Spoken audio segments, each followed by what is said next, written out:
Dennis, see that boy down there?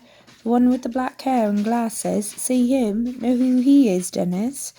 Harry looked away, staring very hard at the sorting hat, now sorting Emma Dobbs. The sorting continued, boys and girls with varying degrees of fright on their faces, moving one by one to the three-legged stool, the line dwindling slowly as Professor McGonagall passed the L's. "Oh, hurry up," Ron moaned, massaging his stomach. "Now, Ron, the sorting's much more important than food," said Nearly Headless Nick, as Madly Laura became a Hufflepuff. "Of course it is, if you're dead," snapped Ron. "I do hope this year's batch of Gryffindors are up to scratch," said Nearly Headless Nick, applauding as McDonald and Natalie joined the Gryffindor table. "We don't want to break our winning streak, do we?" Gryffindor had won the Inter-House Championship for the last 3 years in a row. Pritchard, Graham, Slytherin, Quirk, Ola, Ravenclaw, and finally, with Whitby Kevin going to Hufflepuff, the sorting ended. Professor McGonagall picked up the hat and the stool and carried them away. "About time," said Ron, seizing his knife and his fork and looking expectantly at his golden plate. Professor Dumbledore had got to his feet. He was smiling around at the students, his arms opened wide in welcome. "I have only 2 words to say to you," he told them, his deep voice echoing around the hall. "Tuck in." "Hear, hear," said Harry and Ron loudly as the empty dishes filled magically before their eyes. Nearly Headless Nick watched mournfully as Harry, Ron, and Hermione loaded their plates. That's better."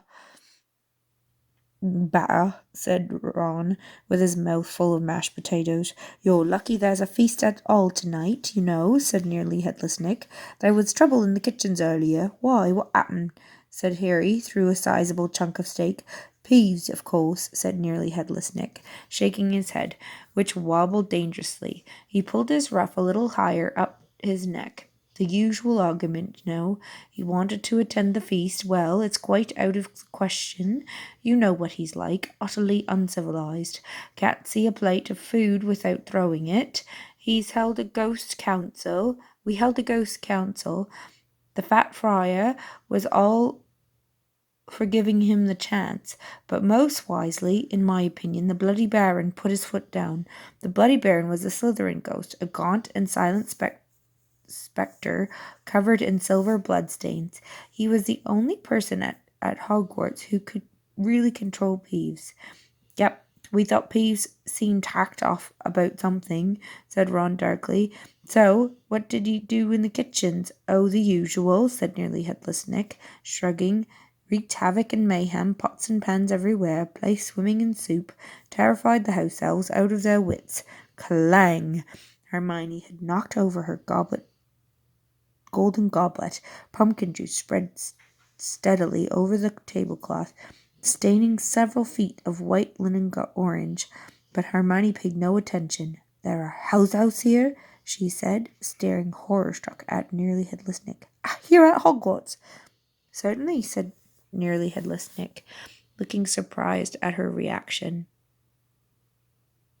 "The largest number in any dwelling in Britain, I believe. Over 100. "I've never seen one," said Hermione. "Well, they hardly ever leave the kitchen by day, do they?" said Nearly Headless Nick. "They come out at night to do a bit of cleaning, see to the fires and so on. I mean, you're not supposed to see them, are you? That's the mark of a good house elf, isn't it? That you don't know it's there." Hermione stared at him. "But they get paid," she said. "They get holidays, don't they? And sick leave, and pensions, and everything." Nearly Headless Nick chortled so much that his ruff slipped and his head flopped off, dangling on the inch or so of ghostly skin and muscle that still attached it to his neck. "Sick leave and pensions," he said, pushing his head back onto his shoulders and securing it once more with his ruff. "House elves don't want sick leave and pensions." Hermione looked down at her hardly touched plate of food, then put her knife and fork down upon it and pushed it away from her. "Oh, come on." Hermione, said Ron, accidentally spraying Harry with bits of Yorkshire pudding. Oops, sorry, Harry. He swallowed. You won't get them sick leave by starving yourself.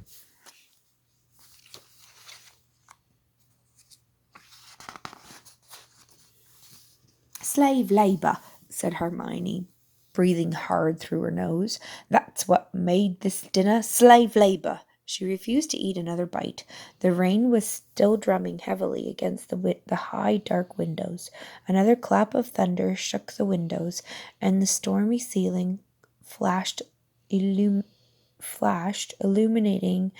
the golden plates as the remains of the first course vanished and were replaced instantly with puddings. Treacle tart, Hermione, said Ron, deliberately wafting its smell towards her. Spotted like, look, chocolate gâteau.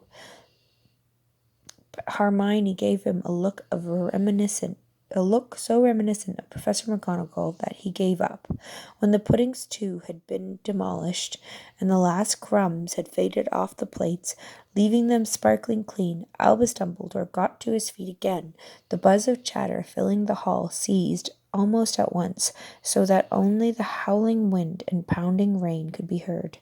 So, said Dumbledore, smiling around at them all, now that we are all fed and watered, said Hermione, I must once more ask for your attention while I give you a few notices.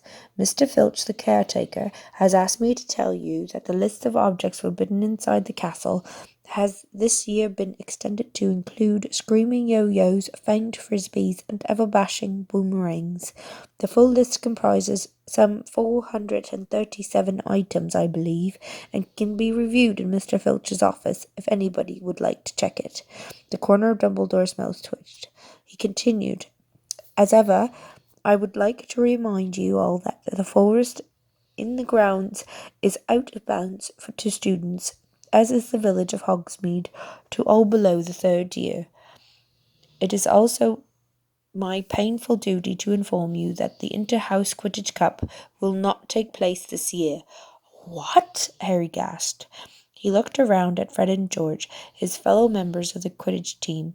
They were mouthing soundlessly at Dumbledore, apparently too appalled to speak. Dumbledore continued, this is due to an event that will be starting in October and continuing through the school year, taking up much of the teachers' time and energy, but I am sure that you will all enjoy it immensely. I have great pleasure in announcing that this year at Hogwarts, but at that moment there was a deafening rumble of thunder, and the doors of the great hall banged open. A man stood in the doorway, leaning upon a long staff, shrouded in a black travelling cloak. Every head in the great hall swiveled towards the stranger, suddenly brightly illuminated in the fork of the lightning that flashed across the ceiling. He lowered his hood, shook out a long mane of grizzled, dark grey hair, then began to walk up towards the teacher's table. A dull clunk echoed through the hall on his every other step. He reached the end of the top table, turned right, and limped heavily towards Dumbledore. Another flash of lightning crossed the ceiling, and Hermione gasped.